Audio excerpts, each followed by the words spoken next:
ਅਗਲੀ ਹਰਜੀਤ ਸਿੰਘ ਦੀ ਗੱਲ ਕਰੀਏ Antony Blinken secretary of state US ਦੇ ਉਹ ਇਸ ਟਾਈਮ ਇਜ਼ਰਾਈਲ ਦੇ ਵਿੱਚ ਦੌਰੇ ਦੇ ਉੱਤੇ ਦੁਬਾਰਾ ਗਏ ਨੇ।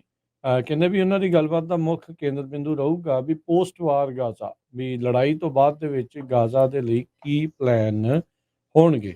ਇਹ ਨਹੀਂ ਆ ਵੀ ਅਜੇ ਉੱਥੇ ਜਿਹੜੀ ਬੰਬਾਰਡਮੈਂਟ ਆ ਉਹ ਰੁਕ ਗਈ ਆ, ਪਰ ਪੋਸਟ ਵਾਰ ਫਿਊਚਰ ਦੇ ਲਈ, ਉਹਦੇ ਭਵਿੱਖ ਦੇ ਲਈ ਇਜ਼ਰਾਈਲੀ ਲੀਡਰਸ ਦੇ ਨਾਲ ਗੱਲਬਾਤ ਕਰਨ ਦੇ ਲਈ ਐਂਟਨੀ ਬਲਿੰਕਨ ਜਿਹੜੇ ਆ ਉੱਥੇ ਪਹੁੰਚ ਚੁੱਕੇ ਆ।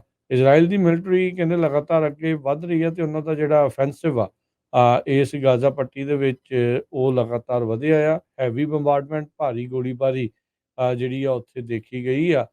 ਤੇ ਕਹਿੰਦੇ ਵੀ ਫਾਈਟਿੰਗ ਚੱਲਦਿਆਂ ਜਿਹੜੀ ਰੈਫਿਊਜੀ ਕੈਂਪਸ ਆ ਉਹਨਾਂ ਤੱਕ ਵੀ ਪਹੁੰਚੀ ਆ। ਪੈਲਸਤੀਨੀ ਜਿਹੜੇ ਲੋਕ ਆ ਉਹ ਭੱਜ ਦੌੜ ਕਰਕੇ ਆਪਣੇ ਆਪ ਨੂੰ ਬਚਾਉਣ ਦੀਆਂ ਕੋਸ਼ਿਸ਼ਾਂ ਦੇ ਵਿੱਚ ਲੱਗੇ ਆ। ਕਈ ਕਾਮਯਾਬ ਹੋ ਰਹੇ ਆ ਤੇ ਕਈ ਨਹੀਂ ਨਾਕਾਮਯਾਬ ਰਹਿ ਪਾ ਰਹੇ ਨੇ।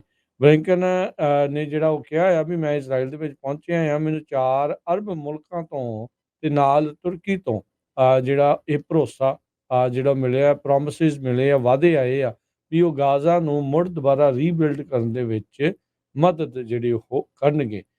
ਪਰ ਉਹ ਕਹਿੰਦੇ ਵੀ ਉਹਨਾਂ ਨੇਸ਼ਨਸ ਦੇ ਨਾਲ ਇਹ ਵੀ ਕਿਹਾ ਆ ਵੀ ਜਿਹੜੀ ਫਾਈਟਿੰਗ ਆ ਗਾਜ਼ਾ ਦੇ ਵਿੱਚ ਉਹ ਖਤਮ ਹੋਣੀ ਚਾਹੀਦੀ ਆ ਤੇ ਇਵੈਂਚੁਅਲੀ ਪੈਲਸਤੀਨੀਅਨ ਸਟੇਟ ਇਜ਼ਰਾਈਲ ਦੇ ਨਾਲ ਜਿਹੜਾ 2 ਸਟੇਟ ਸੋਲਿਊਸ਼ਨ ਦੀ ਅਕਸਰ ਹਰ ਕੋਈ ਗੱਲ ਕਰਦਾ ਆ ਵੀ ਉਹ ਉਸ ਦੇ ਕ੍ਰੀਏਸ਼ਨ ਦੇ ਲਈ ਕੰਕਰੀਟ ਸਟੈਪ ਜਿਹੜੇ ਆ ਵਧੀਆ ਕਦਮ, ਭਾਰੇ ਕਦਮ ਜਿਹੜੇ ਉਹ ਚੱਕਣ ਦੀ ਜ਼ਰੂਰਤ ਹੈਗੀ ਆ।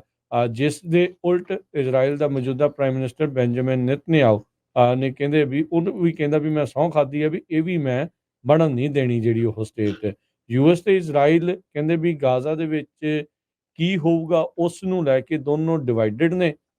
ਇੱਕ ਕਹਿ ਰਹੇ ਆ ਵੀ ਇਹ ਲੜਾਈ ਇਸ ਤਰੀਕੇ ਦੇ ਨਾਲ ਚੱਲਣ ਦੇਣੀ ਚਾਹੀਦੀ ਆ ਤੇ ਇਹ ਵੀ ਕਈ ਇੱਕ ਪਾਸਿਓਂ ਕਹਿ ਰਹੇ ਆ ਵੀ ਹਮਾਸ ਦੇ ਜਿਹੜੇ ਰੂਲਰਸ ਆ ਜਿਹੜੇ ਉਹ ਹਾਰ ਵੀ ਜਾਂਦੇ ਆ ਵੀ ਉਹ ਵੀ ਉਹਨਾਂ ਨੂੰ ਹੀ ਜਿਹੜਾ ਉਹ ਰਨ ਕਰਨ ਦੇਣਾ ਚਾਹੀਦਾ ਆ। ਤੇ ਅਮਰੀਕਨ ਅਧਿਕਾਰੀ ਜਿਹੜੇ ਦੂਜੇ ਪਾਸੇ ਆ ਜਿਹੜੇ ਪੈਲਸਟੀਨੀਅਨ ਅਥਾਰਟੀ ਆ ਵੈਸਟ ਬੈਂਕ ਦੇ ਵਿੱਚ ਜਿਹੜੀ ਮੇਨ ਸੱਤਾਧਾਰੀ ਆ ਵੀ ਉਹਨਾਂ ਨੂੰ ਚਾਹੁੰਦੇ ਆ ਵੀ ਉਹ ਇੱਥੇ ਆ ਕੇ ਜਿਹੜਾ ਆ ਇਸ ਦੀ ਦੇਖ-ਰੇਖ ਜਿਹੜੀ ਉਹ ਕਰਨ।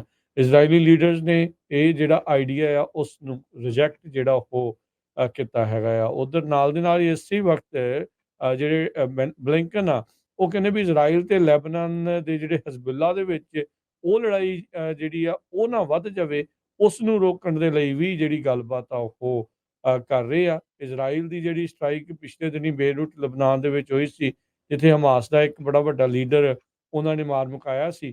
ਉਸ ਤੋਂ ਬਾਅਦ ਦੇ ਵਿੱਚ ਇਹਨਾਂ ਦੋਨਾਂ ਆਈਡੀਐਫ ਦੇ ਵਿੱਚ ਤੇ ਹਜ਼ਬੁੱਲਾ ਦੇ ਵਿੱਚ ਵੀ ਗੋਲੀਬਾਰੀ ਐਕਸਚੇਂਜ ਜਿਹੜੀ ਉਹ ਹੋਈ ਆ। ਸੋ ਹੁਣ ਦੇਖੋ ਕਿ ਕੀ ਬਣਦਾ ਹੈ। 3 ਮਹੀਨੇ ਹੋ ਚੁੱਕੇ ਨੇ ਪਰ ਲਗਾਤਾਰ ਲੜਾਈ ਉਸੇ ਪੱਧਰ ਦੇ ਉੱਤੇ ਜਾਰੀ ਆ। ਪਰ ਹੁਣ ਤੱਕ 1200 ਜਾਣੇ ਇਜ਼ਰਾਈਲ ਦੇ ਵਿੱਚ ਜਦੋਂ ਹਮਾਸ ਨੇ 7 ਅਕਤੂਬਰ 'ਚ ਹਮਲਾ ਕੀਤਾ ਸੀ ਉਦੋਂ ਮਾਰੇ ਗਏ ਸੀ ਤੇ ਇੱਧਰ 23,200 ਤੋਂ ਵੱਧ ਉਸੇ ਦਿਨ ਤੋਂ ਜਦੋਂ ਇਜ਼ਰਾਈਲ ਨੇ ਗਾਜ਼ਾ ਦੇ ਵਿੱਚ ਹਮਲਾ ਸ਼ੁਰੂ ਕੀਤਾ ਆ 23,200 ਤੋਂ ਵੱਧ ਪੈਲਸਤੀਨੀ ਜਿਹੜੇ ਉਹ ਮਰ ਚੁੱਕੇ ਆ। 58,000 ਤੋਂ ਵੱਧ ਜਿਹੜੇ ਲੋਕ ਆ ਉੱਥੇ ਜ਼ਖਮੀ ਦੱਸੇ ਜਾ ਰਹੇ।